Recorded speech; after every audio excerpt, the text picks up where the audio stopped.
সাম্প্রতিকালে আমি গিয়েছিলাম এক বৃদ্ধাশ্রমে এবং উদ্দেশ্য ছিল শুধু আনন্দটুকুই ছড়িয়ে দেওয়া এবং কিছুটা সময় তাদের সাথে ভাগ করে নেওয়া। কিন্তু সেখানে গিয়ে অনুভব করলাম শুধু আনন্দ নয়, কোথাও গিয়ে একটা গভীর নীরব যন্ত্রণা। যখন বৃদ্ধাশ্রমের দরজাটা পেরোলাম, মুখে হাসি নিয়ে সবাই আমাকে স্বাগত জানালো। কারো চোখে আনন্দের ঝিলিক, কিন্তু কোথাও মনে হলো কারো চোখে আজও কোথাও অজানা অপেক্ষা।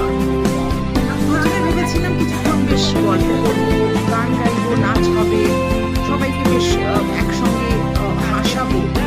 যত কথা বললাম তত বুঝলাম ওনারা হাসছেন ঠিকই, কিন্তু সেই হাসির ভিতরে কতটা যে অজানা বেদনা লুকিয়ে আছে তা ভাষায় প্রকাশ করা হয়তো যাবে না।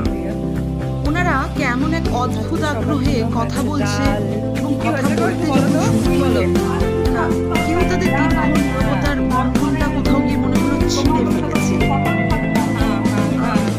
সব মিলিয়ে আমি মনে করি আজ আমরা সবাই আধুনিক, শিক্ষিত, স্বনির্ভর, কিন্তু যদি হৃদয়ে মায়া, শ্রদ্ধা আর দায়িত্ববোধ না থাকে, তাহলে সেই শিক্ষাটা কিসের শিক্ষা বলতে পারেন?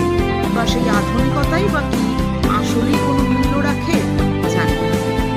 আমাদের ঘর বড় হচ্ছে, কিন্তু পরিধি ছোট হয়ে যাচ্ছে। সোশ্যাল মিডিয়ায় আমরা ফাদার্স ডে, মাদার্স ডে পালনে ব্যস্ত, কিন্তু জীবনের আসল দিনে বাস্তবে আমরা তাদের পাশে থাকতে কোথাও গিয়ে ভুলে যাচ্ছি। পোস্টে ভালোবাসা দেখাচ্ছি, কিন্তু বাস্তবে ভালোবাসা ছুঁয়েও দেখি না।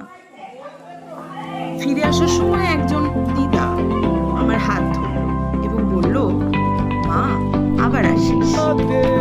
কোথাও গিয়ে মনে হলো বৃদ্ধাশ্রম শুধু একটা জায়গা নয়, একটা সমাজের আয়না, যেখানে আমরা নিজেদের প্রতিচ্ছবি দেখতে পাই। যেদিন আমরা সবাই এই প্রতিচ্ছবিতে ভালোবাসা ফিরিয়ে আনতে পারবো,